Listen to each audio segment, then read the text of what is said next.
November ಕ್ರಾಂತಿಯ ಚರ್ಚೆಯ ನಡುವೆ ಮತ್ತೊಂದು ಬೆಳವಣಿಗೆ ಆಗ್ತಾ ಇದೆ. ಸಿಎಂ ಸಿದ್ದರಾಮಯ್ಯ ಬೆನ್ನಿಗೆ ನಿಂತುಕೊಂಡಿರುವುದು ಅಹಿಂದ ನಾಯಕರು. ಡಿಕೆ ಶಿವಕುಮಾರ್ ಪಟ್ಟಾಭಿಷೇಕಕ್ಕೆ ಅಹಿಂದ ಕಂಟಕ ಎದುರಾಗುತ್ತಾ?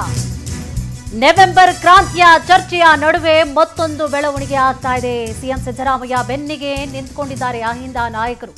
ಡಿಕೆ ಶಿವಕುಮಾರ್ ಪಟ್ಟಾಭಿಷೇಕಕ್ಕೆ ಅಹಿಂದ ಕಂಟಕವಾಗುತ್ತಾ?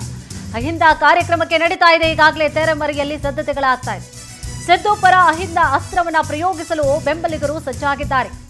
ಸಮಾವೇಶಕ್ಕೆ ಸಿದ್ಧತೆಗಳನ್ನು ಕೂಡ ಮಾಡಿಕೊಳ್ತಾ ಇದ್ದಾರೆ. ಇದೇ ತಿಂಗಳು ಪೂರ್ವಭಾವಿ ಸಭೆಯನ್ನ ಮಾಡಲಾಗುತ್ತೆ. ರೂಪುರೇಷೆಯನ್ನ ಸಿದ್ಧಪಡಿಸಲು ಮುಂದಾಗಿದ್ದಾರೆ ಬೆಂಬಲಿಗರು.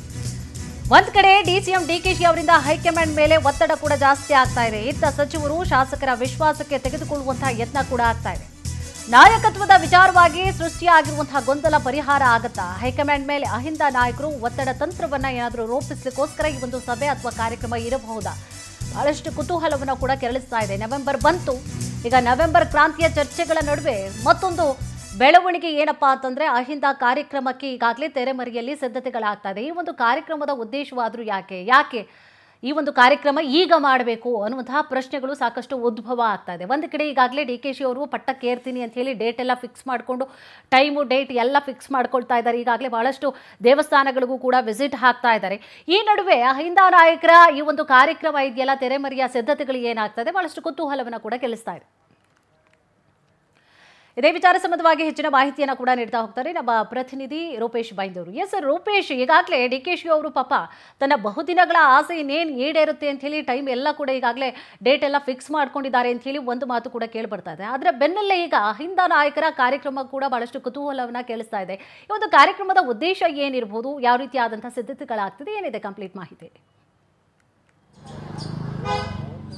ಕುಸುಮ, ಸಿಎಂ ಕುರ್ಚಿಗೆ ಯಾವತ್ತೆಲ್ಲ ಸಂಕಷ್ಟ ಬಂದಿದೆ ಅಥವಾ ಸಿಎಂ ಆಗಬೇಕು ಅಂತ ಬಂದಿದೆ, ಸಿದ್ದರಾಮಯ್ಯ ವೈಯಕ್ತಿಕ ಸಂಕಷ್ಟಗಳು ಬಂದಿದೆ, ರಾಜ್ಯದಲ್ಲಿ ಒಂದಿಷ್ಟು ದೊಡ್ಡ ಮಟ್ಟಕ್ಕೆ ಸಂಕಷ್ಟಗಳು ಬಂದಾಗ ಸಮಾವೇಶಗಳಾಗಿದ್ದನ್ನು ನೋಡಿದ್ದೇವೆ. ಹಿಂದೆ ಜೆಡಿಎಸ್ ಬಿಟ್ಟು ಬರುವಾಗ ಕಾಂಗ್ರೆಸ್ಗೆ ಬರುವಾಗಲೂ ಕೂಡ ದೊಡ್ಡ ಸಮಾವೇಶಗಳಾಗಿತ್ತು. ಹಿಂದೆ ಸಮಾವೇಶ ಮಾಡ್ಕೊಂಡು ಬಂದ್ರು, ಅದಾದ ಬಳಿಕ ಕಾಂಗ್ರೆಸ್ಗೆ ಬಂದ್ರು. ಹೀಗಾಗಿ ಸಿಎಂ ಆಗಬೇಕಾದ್ರೂ ಕೂಡ 2013 ಕೂಡ ದೊಡ್ಡ ಸಮಾವೇಶ ಆಗಿತ್ತು.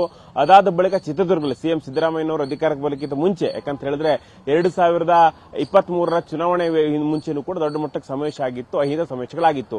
ಇದೀಗ ಮತ್ತೆ ಸಮಾವೇಶಗಳ ಸದ್ದು ಕಾಣ್ತಾ ಇದೆ. ನವೆಂಬರ್ಗೆ ಸಿಎಂ ಸಿದ್ದರಾಮಯ್ಯನವರು ಅಧಿಕಾರ ಬಿಟ್ಟುಕೊಡುವಂತ ಸಂದರ್ಭ ಬರುತ್ತೆ ಅಂತ ಹೇಳಿ ಸಿಎಂ ಸಿದ್ದರಾಮಯ್ಯ ರಕ್ಷಣೆಗೆ ಅಹಿಂದ ವರ್ಗ ಬರ್ತಾ ಇದೆ. ಹೀಗಾಗಿ ಸಿಎಂ ಆಪ್ತರು ಒಂದು ಸಮಾವೇಶವನ್ನು ಆಯೋಜನೆ ಮಾಡ್ತಾ ಇದ್ದಾರೆ. ಸಮಾವೇಶದ ಉದ್ದೇಶ ಅಂತ ಹೇಳಿದ್ರೆ ಸಿಎಂ ಸಿದ್ದರಾಮಯ್ಯನವರಿಗೆ ಬಲವನ್ನು ತುಂಬುವಂತ ಪ್ರಯತ್ನ. ಯಾಕಂತ ಹೇಳಿದ್ರೆ ರಾಜ್ಯದಲ್ಲಿ ಅಹಿಂದವೇ ನಿರ್ಣಾಯಕ. ಯಾಕಂತ ಅಲ್ಪಸಂಖ್ಯಾತ, ಹಿಂದುಳಿದ ವರ್ಗ ಮತ್ತು ದಲಿತರು ಸಾಕಷ್ಟು ಸಂಖ್ಯೆಯಲ್ಲಿದ್ದಾರೆ. ರಾಜ್ಯದ ಜನಸಂಖ್ಯೆಯಲ್ಲಿ 70% ಜನರು ಈ ಒಂದು ಸಮುದಾಯದಿಂದಿದ್ದಾರೆ. ಹೀಗಾಗಿ ಸಿಎಂ ಸಿದ್ದರಾಮಯ್ಯನವರು ಅದನ್ನು ಪ್ರತಿನಿಧಿಸುತ್ತಾರೆ. ಹೀಗಾಗಿ ಅಹಿಂದ ವರ್ಗದ ಹೋರಾಟ ಹಕ್ಕುಗಳಿಗಾಗಿ ಹೋರಾಟ ಮಾಡ್ತಾ ಇದ್ದಾರೆ. ಇದಕ್ಕೋಸ್ಕರನೇ ಸಿಎಂ ಸಿದ್ದರಾಮಯ್ಯನವರನ್ನ ಪದಚ್ಯುತಿ ಮಾಡಬಾರದು, ಏನಾದರೂ ಆದರೆ ನಾವೆಲ್ಲವೂ ಕೂಡ ಅಹಿಂದದ ಪರವಾಗಿದ್ದೇವೆ, ಹೀಗಾಗಿ ಕಾಂಗ್ರೆಸ್ ಈ ಒಂದು ಬೆಲೆಯನ್ನು ತೆರಬೇಕಾಗುತ್ತೆ ಅಂತ ಸಂದೇಶವನ್ನು ರವಾನಿಸಿದ್ದಾರೆ. ಹೀಗಾಗಿ ನವೆಂಬರ್ ಹೊತ್ತಿನಲ್ಲಿ ಡಿಕೆ ಶಿವಕುಮಾರ್ ಅವರು ಸಿಎಂ ಆಗ್ತಾರೆ ಅನ್ನೋ ಒಂದು ಚರ್ಚೆ, ಇಲ್ಲ ಸಿದ್ದರಾಮಯ್ಯನವರು ಅಧಿಕಾರದಿಂದ ಮುಂದುವರಿತಾರೆ, ಹೈಕಮಾಂಡ್ ಈ ಭರವಸೆಯನ್ನ ಈಡೇರಿಸುವುದಿಲ್ಲ ಅಂತ ಹೇಳಿ ಚರ್ಚೆಗಳಾಗ್ತಾ ಇದೆ. ಹೀಗಾಗಿ ಸಿಎಂ ಸಿದ್ದರಾಮಯ್ಯ ಬಲವನ್ನು ತುಂಬಬೇಕು ಅಂತೇಳಿ ಸಿಎಂ ಆಪ್ತರು ಒಂದು ಸಮಾವೇಶವನ್ನು ಆಯೋಜನೆಗೊಳಿಸಿದ್ದಾರೆ ಅಂತ ಹೇಳಲಾಗ್ತಾ ಇದೆ. ಹೀಗಾಗಿ ಅಹಿಂದ ಸಮಾವೇಶ, ಯಾಕಂದ್ರೆ ಇದೆ ಮೋಡ ಆರೋಪಗಳು ಬಂದಾಗ ಸಿಎಂ ಸಿದ್ದರಾಮಯ್ಯ ದೊಡ್ಡ ಮಟ್ಟಕ್ಕೆ ಡ್ಯಾಮೇಜ್ ಅನ್ನು ಮಾಡಲಾಯಿತು. ಇದೇ ಡ್ಯಾಮೇಜ್ ಕಂಟ್ರೋಲ್ ಕೂಡ ಒಂದು ದೊಡ್ಡ ಸಮಾವೇಶವನ್ನು ಮಾಡಲಾಗಿತ್ತು. ಹೀಗಾಗಿ ಮತ್ತೆ ಈಗ ಸಮಾವೇಶ ಆಗ್ತಾ ಇದೆಯಲ್ಲ, ಸಿಎಂ ಸಿದ್ದರಾಮಯ್ಯನ ಕುರ್ಚಿ ಸಂಕಷ್ಟದಲ್ಲಿದೆ ಅನ್ನುವಂತ ಪ್ರಶ್ನೆಗಳು ಈಗ ಕಾಡ್ಲಿಕ್ಕೆ ಶುರುವಾಗಿದೆ. ಕುಸುಮ, ಎಸ್, ಥ್ಯಾಂಕ್ ಯು ತಮ್ಮೆಲ್ಲ ಮಾಹಿತಿಗಾಗಿ.